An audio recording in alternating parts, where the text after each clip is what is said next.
రమా వాణి సోమ స్ఫురదనల పద్మోద్భవముఖై సురేంద్రై ఆరాధ్య.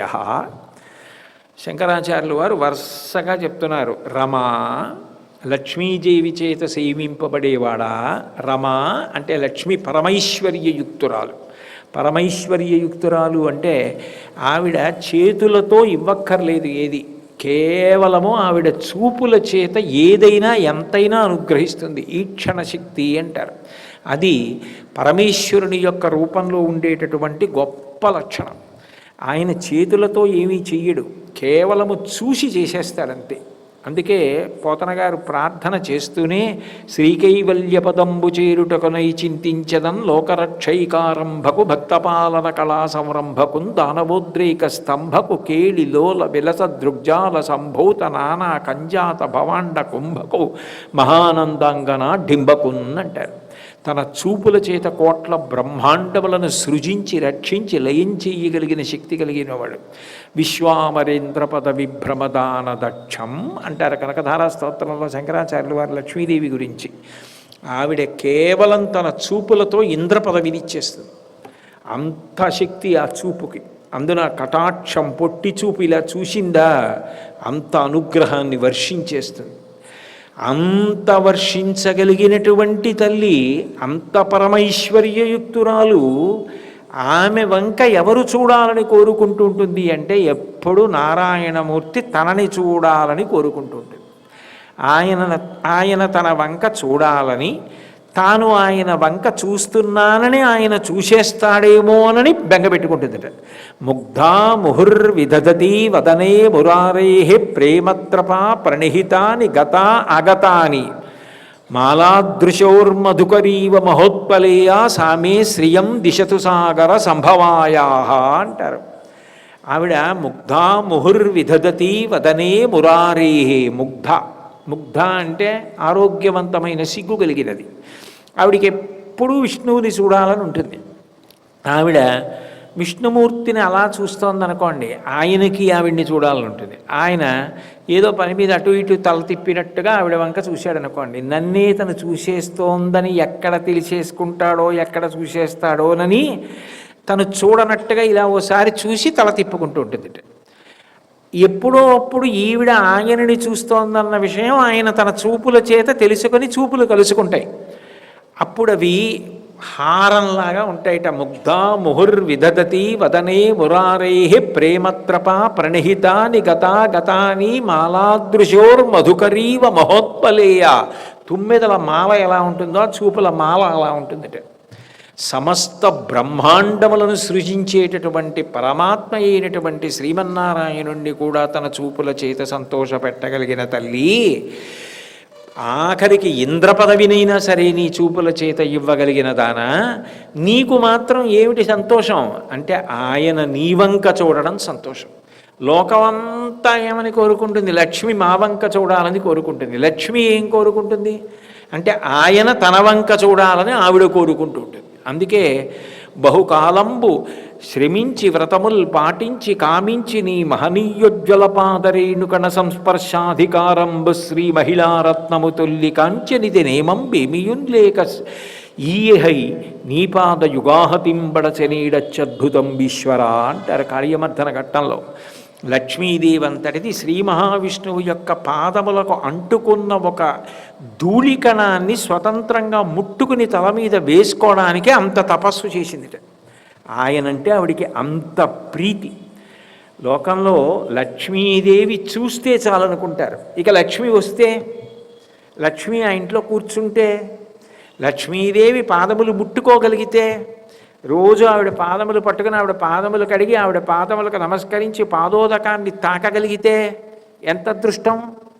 ఆవిడ పాదములు ముట్టుకుంటే అంత సంతోషపడిపోతాం. ఆవిడ ఆదిన్ శ్రీసతి గొప్పుపై తనువుపై అంశోత్తరీయంబుపై పాదాబ్జంబులపై కపోలతటిపై పాలిండ్లపై నూత్న మర్యాదంచెందుకరంబు క్రిందకుట ఆపై నాకరంబుంటమేల్ కాదే రాజ్యము గిజ్జమున్ సతతమే కాయంబు నాపాయమే అంటాడు బలిచక్రవర్తి మాట్లాడుతూ.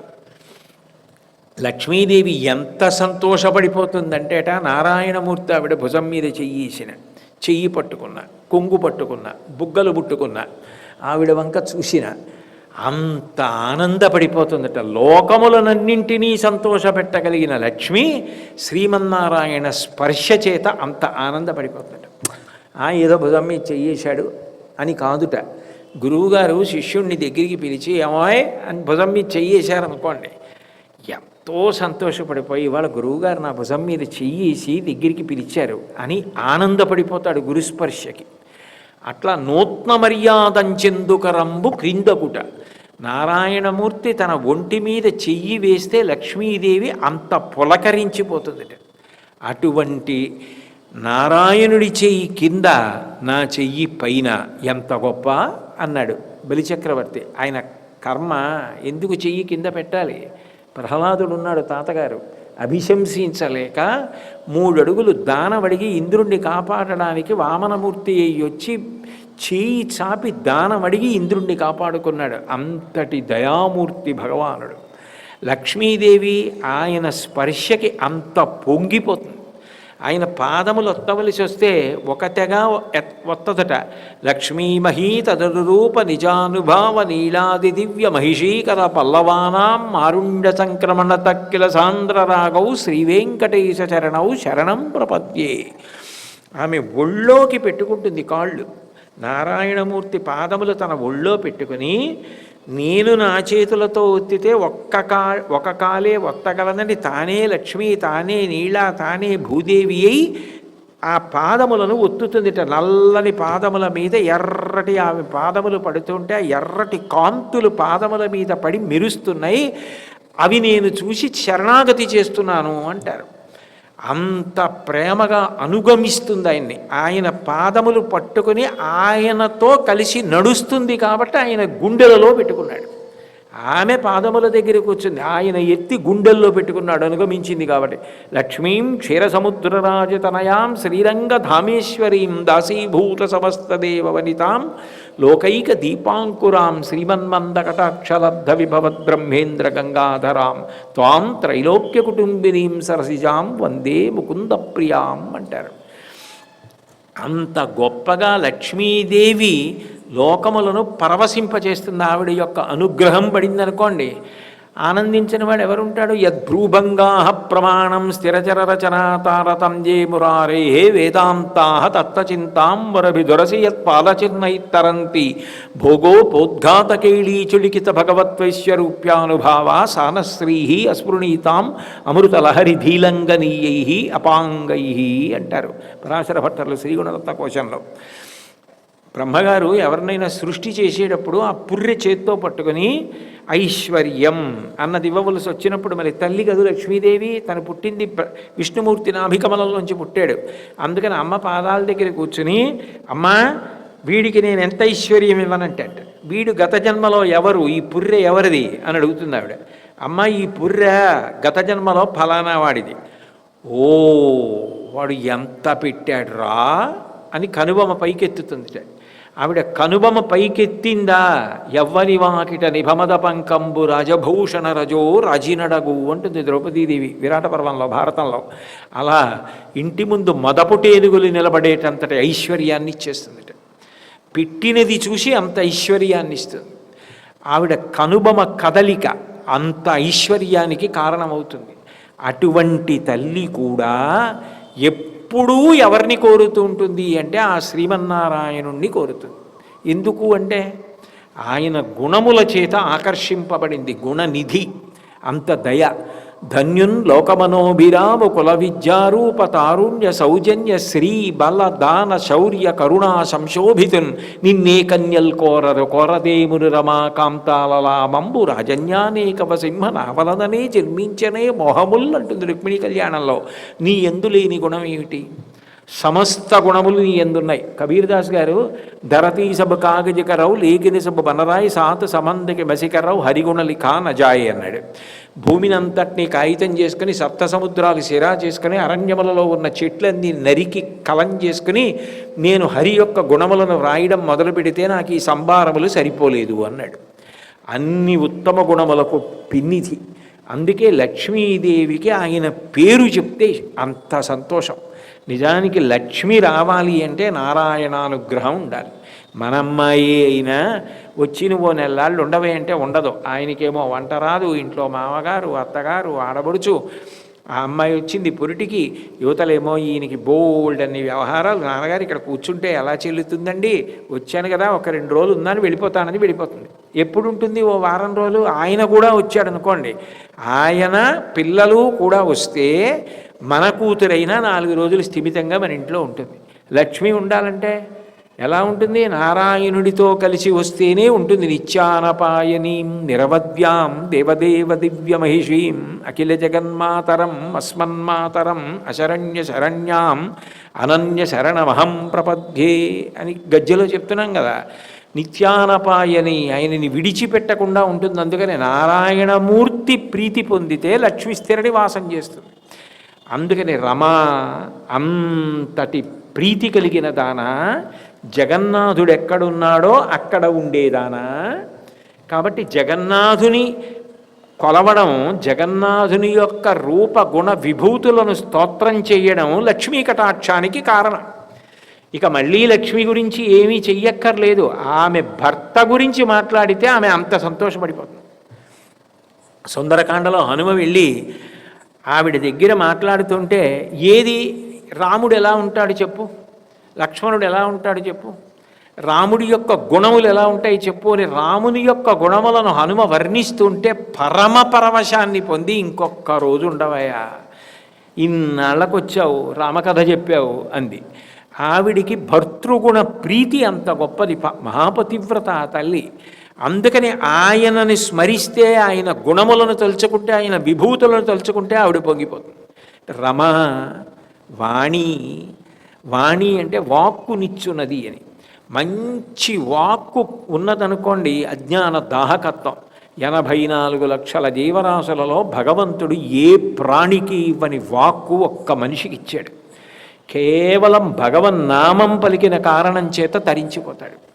అందుకే నృసింహశతకర్త అంత్యకాలమునందు ఆయాసమున నిన్ను తలతునో తలత్పనో తలతునిపుడే నరసింహ నరసింహ నరసింహ లక్ష్మీశ దానవంతక కోటి భానుతేజ గోవింద గోవింద గోవింద సర్వేశ పన్నగాధిపచాయి పద్మనాభ మధువైరి మధువైరి మధువైరి లోకేశ నీలమేఘ శరీర నిగమ వినుత ఈ విధంబుగ నీ నామమిష్టముగను భజన సేయుచునుందునా భావమందు భూషణ వికాస శ్రీధర్మపుర నివాస దుష్ట సంహార నరసింహ దురిత దూరా అంటాడు.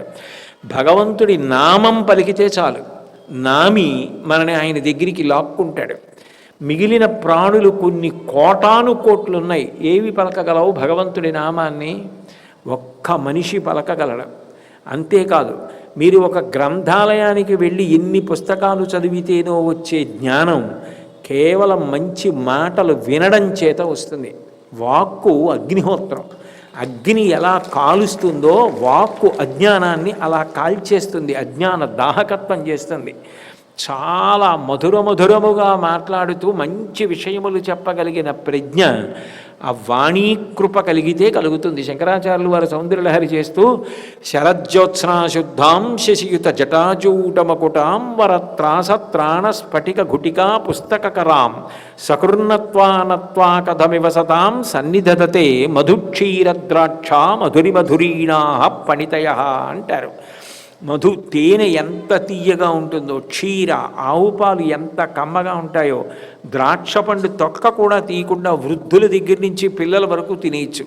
ద్రాక్ష పండు ఎంత ఆరోగ్యకరమో అంత మధురమైన మాటలతో అంత మంచి విషయములు అవతల వారికి చెప్పగలిగిన ప్రజ్ఞ వాగ్రూపంలో అనుగ్రహంగా కలగాలి అంటే అది కేవలం వాణి అనుగ్రహం చేత మాత్రమే కలుగుతుంది. ఆ సరస్వతీదేవి కూడా ఎవరు జగన్నాథుని యొక్క అనుగ్రహమునకు పాత్రులో, ఎవరు జగన్నాథుని యందు భక్తి కలిగిన వారో వారికి నేనటువంటి వాక్కిస్తానందు అంటుందిట. అందుకే మీరు జగన్నాథుడి గుడిలోకి వెడితే లోపల షష్ఠీదేవి అని ఉంటుంది, భువనేశ్వరీదేవి మంటపం అని ఉంటుంది. భువనేశ్వరి అంటే శ్రీ విద్యాతంత్రంలో పతాక స్థాయిలో ఉండేటటువంటి పరదేవతా స్వరూపం. లక్ష్మీ అష్టోత్తరం చిట్ట చివరిలో ఈ భువనేశ్వరి అని వస్తుంది. అటువంటి భువనేశ్వరీదేవి యొక్క మందిరం ఉంటుంది. దాని పక్కన షష్ఠీదేవి ఉంటుంది. షష్ఠీదేవి యొక్క అనుగ్రహం గర్భం విచ్ఛిన్నం కాకుండా కాపాడుతుంది. అక్కడ ఆ షష్ఠీదేవి ఉంటుంది. ఆ షష్ఠీదేవిని దాటితే గాయత్రీమాత ఉంటుంది. గాయత్రీమాత బుద్ధి ప్రచోదనానికి గొప్ప శక్తి. అటువంటి గాయత్రిని దాటితే సరస్వతీ మందిరం ఉంటుంది. అందులో సరస్వతీదేవి విరాజమానురాలై ఉంటుంది. ఎందుకుంటుంది అక్కడ ఉపాలయంలో అంటే, ఎవరు జగన్నాథుని యందు భక్తి కలిగి ఉన్నాడో వాడికి నేను ఇవన్నీ ఇచ్చేస్తానని వాళ్ళందరూ కూర్చుని ఉంటారు. కాబట్టి రమ, వాణి, సోమ. సోముడు అంటే చంద్రుడు. చంద్రుడు నిజానికి ఆ శ్రీమన్నారాయణుడికే ఒక కన్ను. చంద్ర సూర్యౌచ నేత్రే అని విష్ణు సహస్రనామ స్తోత్రం యొక్క పీఠికలో క్షీరోధన్వత్ ప్రదేశే శిశుమణి విలసత్సైకతే మౌక్తికానాం అలా క్లప్తా సమస్త స్ఫటిక మణినిభైర్మౌక్తికైర్మండితాంగ శుభ్రైరభ్రైరదభ్రైరుపరి విరచితైర్ముక్త పీయూషవర్షై ఆనందీన పునీయాత్తరినలిన గదా శంఖపాణిర్ముకుంద భూపాదౌ యస్య నాభిః వేదసుర నిరశ్చంద్ర సూర్యౌచనేత్రే అంటారు. సూర్యుడు చంద్రుడు ఆయనకి కన్నులు. సూర్యుడు కన్ను అంటే సూర్యుడు తపింపచేస్తాడు. ఒక కంటితో రాక్షసత్వాన్ని తపింపచేస్తాడు. ఎవరు ఆయన యందు భక్తి కలిగి ఉన్నారో వాళ్ళని అంత చల్లగా చూస్తాడు. చంద్రుడితో చూస్తాడు. అందుకే చంద్రుడికి క్షపాకరుడు అని ఒక పేరు. క్షపాకరుడు అంటే రాత్రిని చేయువాడు. చంద్రుడు వచ్చాడు అనుకోండి, రాత్రి అవుతుంది. రాత్రి అయితే సాత్విక భూతములు పడుకుంటాయి. రజోగుణ తమోగుణ భూయిష్టమైనటువంటి భూతములన్నీ నిద్రలేస్తాయి. పిశాచాలు, విషం కలిగినటువంటి సర్పాలు, ఇటువంటివన్నీ పైకి లేచి తిరగడం మొదలు పెడతాయి చీకటి అయితే. చీకటి పడగానే సత్వగుణం కలిగినటువంటి మనుష్య ప్రాణులు, గోవులు ఇట్లాంటివన్నీ పడుకుంటాయి. అంటే చీకటి పడితే ఇటువంటి సత్వగుణ ప్రధానమైన ప్రాణులన్నింటికీ విశ్రాంతినిచ్చేవాడు కమలబాంధవుడు. కమలములన్నీ కూడా, ఆ కలువ పూలన్నీ కూడా విచ్చుకుంటాయి చంద్రకిరణాలు పడితే. ఓషధీపతి. లోకంలో ఒక వడ్లగింజ తీసుకెళ్ళి భూమిలో పాతితే మళ్ళీ మొక్క వచ్చి కంకొచ్చి చారెడు ధాన్యం వస్తుంది. మళ్ళీ మొలకెత్తించగలిగినటువంటి ఆ ఓషధీతత్వాన్ని, శరీరమునకు శక్తిని, పుష్టిని, తుష్టిని ఇవ్వగలిగిన శక్తిని దానిలో తన అమృత కిరణముల చేత నింపగలిగిన వాడు చంద్రుడు. అందుకని ఓషధీపతి అని పేరు. ఈ శక్తులన్నీ ఎవరి వలన వచ్చాయి అంటే పరమాత్మ చంద్రుడికి కటాక్షించాడు.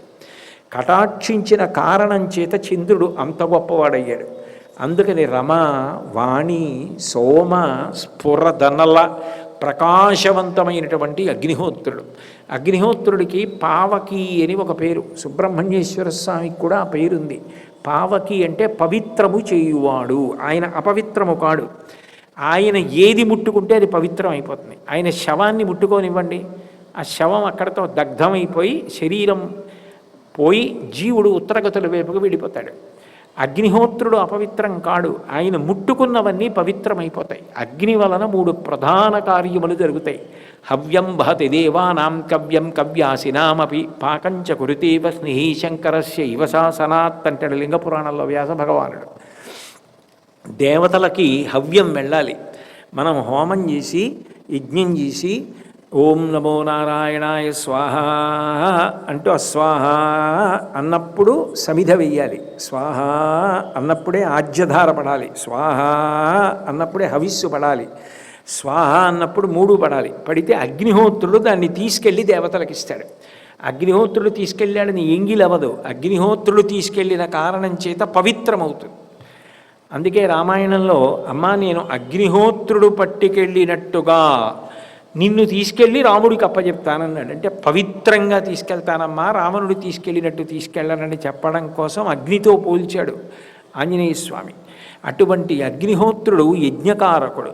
అటువంటి అగ్నిహోత్రుడే పితృదేవతలకి కవ్యమును తీసుకెడతాడు. స్వాహాదేవి సమేతుడైనప్పుడు హవ్యమును పట్టుకెడతాడు దేవతలకి. స్వధాదేవి సమేతుడైనప్పుడు పితృదేవతలకు కవ్యమును పట్టుకెడతాడు. ప్రతి ఇంట పాచకుడై వంటవాడై ప్రతి వాళ్ళకి వంట చేసి పెట్టి రుచికరంగా తినడానికి అనుగ్రహం చేస్తాడు. ఇంత అనుగ్రహం చేసి లోకాలు కాల్చేయగలిగిన వాడు ఇంత గొప్పగా అందరికీ లొంగి వండి అనుగ్రహిస్తున్నాడు అంటే కేవలముగా జగన్నాథుని యొక్క ఆజ్ఞ మేరకు అగ్నిహోత్రుడు ఇంత కార్యాన్ని చెయ్యగలుగుతున్నాడు. అందుకని వీళ్ళందరూ ఆయనని సేవిస్తూ ఉంటారు. రమ, వాణి, సోమ, స్ఫురదనల పద్మోద్భవముఖై. పద్మోద్భవుడు అంటే పద్మంలోంచి పుట్టినవాడు బ్రహ్మగారు. బ్రహ్మగారు నిజానికి చాలా ధూర్తతనంతో ప్రవర్తించాడు ఒకప్పుడు. భాగవతంలో కౌమార పౌగండలీల అని ఒకటి కనపడుతుంది. 5 ఏళ్ల వయస్సున్నప్పుడు తెలిసో తెలియకో వీళ్ళందరూ కొండ చిలవ నోట్లోకి వెళ్ళిపోయారు. వెళ్ళిపోతే వాళ్ళందరినీ కృష్ణ పరమాత్మ అమృత దృక్కుల చేత బ్రతికించాడు. వీళ్ళందరూ చద్దన్నం తింటున్నారు, చుట్టూ కూర్చుని చూస్తున్నారు. నిన్న చెప్పాను, జలజాంత స్థిత కన్నికం తిరిగిరా సంఘంబులయ్యున్న రేకుల చందంబున కృష్ణుని తిరిగిరా కూర్చుండి వీక్షించచున్. వాళ్ళ చద్దన్నం తింటుంటే బ్రహ్మగారికి ఆశ్చర్యం వేసింది. పరబ్రహ్మం ఇంగిళ్ళు తింటోందా, చద్దన్నం తింటోందా చూద్దామని ఆవుల్ని, దూడల్ని అందరినీ అంతర్ధానం చేశాడు. ఈ గోపాల బాలురు అందరూ చూసి కృష్ణ కృష్ణ మన ఆవులు కనపట్టలేదు, దూడలు కనపట్టలేదు, ఎద్దులు కనపట్టలేదు అన్నారు. మీరందరూ తినండి, నేను వెళ్ళి చూసి వస్తానని ఈ చేత్తో పెరుగు ముద్ద పట్టుకుని ఎలా ఉన్నాడో అలాగే వెతుకుతూ వెళ్ళాడు. కనపడలేదు. దివ్య దృష్టితో చూశాడు. బ్రహ్మగారు దాచేశాడు పట్టుకెళ్ళి. ఓహో, నా కడుపున పుట్టినవాడు, నా నాభికమలంలో పుట్టినవాడు నన్నే మాయి చేద్దాం అనుకున్నాడు అనుకుని వెనక్కి వచ్చాడు. ఈ పిల్లలందరినీ దాచేశాడు. కృష్ణుడు చూశాడు. ఓహో, అటు ఆవుల్ని దూడల్ని దాచేశాడు, ఇటు పిల్లల్ని దాచేశాడు. నేనేం చేయలేను అనుకుంటున్నాడు అని కరములు, పదంబుల్, అవనగ్నంబుల్, ముఖములున్, భుజాంతరముల్, ముక్కులు, దంతంబులు, కన్నులున్, శ్రవణముల్, దంతాదులున్, దండనాంబర సర్వేణు విషాణ భూషణ వయో భాషా గుణ భాషా పరతంత్రతలేమినట్లు ఆయన ఆఖరికి ఆ గోపాల బాలుర చేతిలో ఉండేటటువంటి కర్రలు, వాళ్ళ చేతిలో ఉట్టి, ఆ ఉట్టిలో ఉన్న గిమ్మి ఆ గోపాల బాలుడు, ఆయన కళ్ళు, ఆయన ముక్కు, ఆయన చెవు, ఆయన ఆవు, ఆయన దూడ, దానికి ఉన్న రంగు, చెవి మీద మచ్చ, ముఖం మీద మచ్చ దగ్గర నుంచి ఏవి ఎలా ఉంటాయో అలా తానే మారిపోయాడు. అన్నీ ఇంటికి వెళ్ళిపోయాయి. ఏ తల్లులకు ఏ బాలకులు ఏ తెరకున తిరిగి ప్రీతి కలిగింతురుమున్, నా తల్లులకు ఆ బాలకులు ఆ తెరకున ప్రీతి చేసి రవనీనాథ. ఏ తల్లి దగ్గర ఏ పిల్లాడు ఎలా యాసగా మాట్లాడతాడో, ఏది తింటాడో, ఎట్లా పడుకుంటాడో, ఎట్లా ప్రవర్తిస్తాడో అట్లాగే ప్రవర్తించాడు. బ్రహ్మగారు అన్నీ దాచేసి ఏం చేస్తున్నాడో చూద్దాం కృష్ణుడని వచ్చి చూశాడు. అన్నీ ఉన్నాయి. ఆయన ముక్కు మీద వేలేసుకున్నాడు. బ్రహ్మ పంపున కానీ ప్రాణి సంతతి పుట్టుదు ఎప్పుడు, నేను తప్ప ఎవడు సృష్టించాడు, ఇదేంటి ఇవన్నీ ఎక్కడి నుంచి వచ్చాయి అనుకున్నాడు. త్రుటి కాలం అయిందంతే. ఆయనకి త్రుటి కాలం, మనకి సంవత్సరం. అప్పటికి సంవత్సరం అయింది. ఈ పిల్లలందరూ ఇళ్ళకెళ్తున్నారు, వస్తున్నారు, ఆవులన్నీ ఇళ్ళకెళ్తున్నాయి, వస్తున్నాయి, పాలిస్తున్నాయి, ఎవరికీ తెలియదు. అసలు వాళ్ళు లేరు, బ్రహ్మలోకంలో ఉన్నారు. వాళ్ళందరూ యోగ నిద్రలో ఉన్నారు. మాయా నిద్ర పుచ్చేశాడు బ్రహ్మగారు. ఉన్న వాళ్ళందరూ కృష్ణుడే ఇన్ని అయిపోయారని ఎవరికీ తెలియదు. అప్పుడు బ్రహ్మగారికి ఆశ్చర్యం వేసింది. బాగా ఆలోచించాడు. 4 ముఖాలు 8 కళ్ళు మూసుకొని, ఓహో, కృష్ణుడు పరబ్రహ్మన్ నన్నే సృష్టించేవాడికి నీ సృష్టి చేయడం పెద్ద గొప్ప అని పరిగెత్తుకొచ్చాడు. వచ్చి ప్రదక్షిణం చేసి 4 తలకాయలు ఆయన పాదాలకి తగిలేటట్టుగా మొక్కాడు. మొక్కినప్పుడు ఎలా ఉన్నాడో తెలుసా? త్రుటి కాలమే కదా మరి. అందుకని ఆ చద్దన్నం తింటూ వెళ్ళినప్పుడు ఎలా ఉన్నాడో అలాగే ఉన్నాడు. శంపాలతికతోడి జలదంబుకైవడి మెరుగుటొల్లియతోడి మెనువాని కమనీయ భూషణ, ఆ మంచి బంగారు రంగులో ఉన్నటువంటి ఉత్తరీయం వేసుకున్నవాడు, గుంజావి నిర్మిత కుండలంబులవాని సికిపించి వేష్టిత శిరమువాని. ఆయన మెడలో ఆ చెవులకి దంతాలతో చేసినటువంటి కుండలాలు పెట్టుకుని ఉన్నాడు కృష్ణుడు. ఇప్పుడు కూడా అలాగే కుండలాలు పెట్టుకుని ఉన్నాడు. వనపుష్పమాలిక వ్రతకంఠమువా అని అడవిలో దొరికేటటువంటి తీగ పువ్వులతో ఉన్నది మెడలో వేసుకుని ఉన్నాడు. అప్పుడు ఆవులు ఎత్తుకుపోయేటప్పటికి ఇప్పుడు అలాగే ఏమీ తెలియని వాళ్ళే వెతుకుతున్నట్టే కనపడ్డాడు. త్రుటికాలం కాదు, బ్రహ్మని మాయ చేశాడు. అట్లాంటి వాణ్ణి చూసి కరుణ కడలకొనిన కడగంటివాని కళ్ళల్లోంచి దయ ఒలుకుతున్నటువంటి వాణ్ణి చూసి ప్రదక్షిణం చేసి 4 తలలు తగిలేటట్టుగా మొక్కి నమస్కారం చేశాడు కృష్ణుడు. అంటే బ్రహ్మగారికి అంతటి వాడికి అహంకారం కలిగితే తీసేసి, అహంకరించకు, నేనేదో ఎంగిలి ముద్ద చల్లి ముద్దోటి పట్టుకున్నానని, వేళ సందుల్లో ఊరగాయలు పెట్టుకున్నానని నేను పరబ్రహ్మం కాదనుకున్నావు, నేను పరబ్రహ్మాన్ని అని బ్రహ్మగారికి బుద్ధి చెప్పి మళ్ళీ సృష్టి అట్లాగే చెయ్యని పంపించేసిన వాడు కృష్ణ పరమాత్మ. కాబట్టి పద్మోద్భవముఖై సురేంద్రైరారాధ్య. సురేంద్రుడంటే దేవేంద్రుడు. ఒకనకొకప్పుడు ఆ గోవర్ధనోద్ధరణం చేశాడు కదా కృష్ణ పరమాత్మ.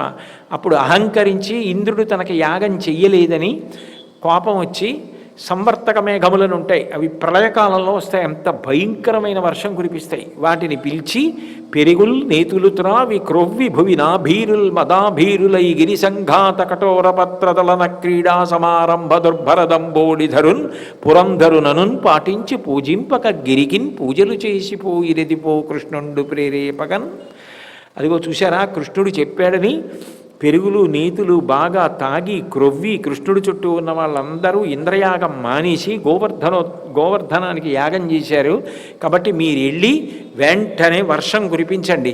ఎంత వర్షం కురిపిస్తారంటే, గోవుల్ జనుల్ సద్యో మృత్యువు చందరాల్కుర్యుడి శౌర్యం భవార్యంబుగన్ అన్నాడు.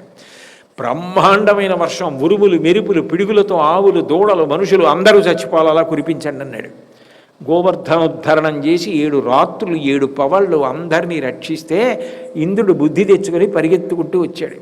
వచ్చి సురభిక్షీరములన్ సురద్విప మహాశుండాలనాతీత నిజ్జర గంగాంబువులన్ నిలింపజనని సన్మౌని సంఘంబుతో సురనాథుండభిషిక్తు చేసి పలికెన్ సొప్పార గోవిందుండంచు రణాక్రాంత విపక్షతో యజదలాక్షున్ సాధు సంరక్షణం.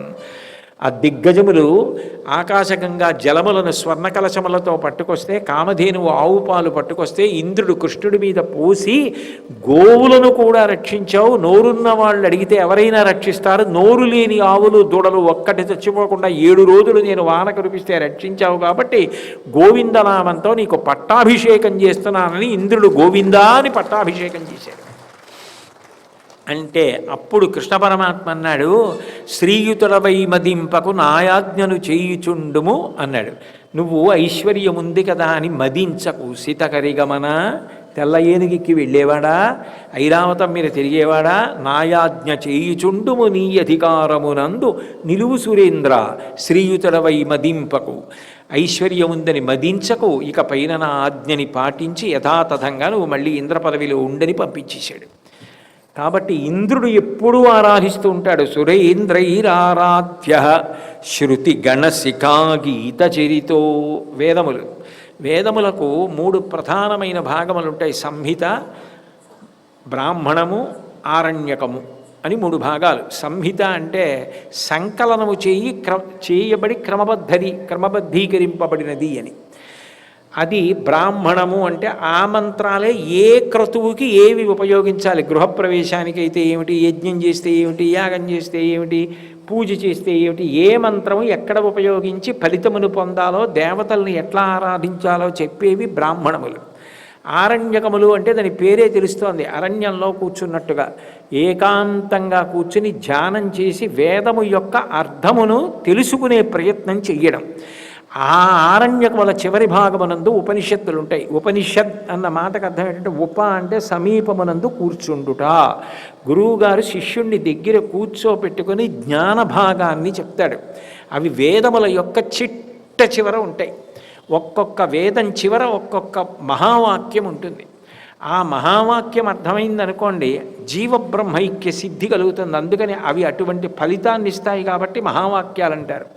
ఋగ్వేదానికి ఐతరేయోపనిషత్తు, ఐతరేయోపనిషత్తుకి సంబంధించిన మహావాక్యం ప్రజ్ఞానం బ్రహ్మ అని. శుక్లయజుర్వేదానికి బృహదారణ్యకోపనిషత్తు, బృహదారణ్యోపనిషత్తుకి సంబంధించినటువంటిది మహావాక్యం అహం బ్రహ్మాస్మి. అట్లాగే సామవేదానికి ఛాందోగ్యోపనిషత్తు, ఛాందోగ్యోపనిషత్తుకి సంబంధించినటువంటి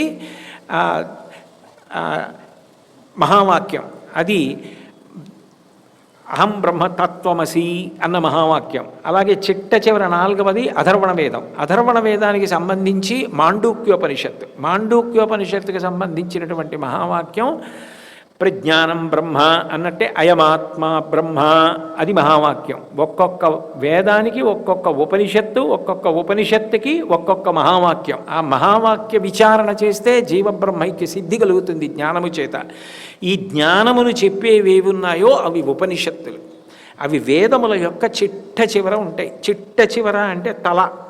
అందుకే తల ఉంచితే అవతల వారి పాదముల మీద పెడతారు. వేదముల యొక్క చివరి భాగములైన ఉపనిషత్తులు కూడా ఎవరి పాదములకు నమస్కరిస్తాయంటే జగన్నాథుడి పాదములకు నమస్కరిస్తాయి. కాబట్టి శృతి గణ శిఖా గీత చరితో.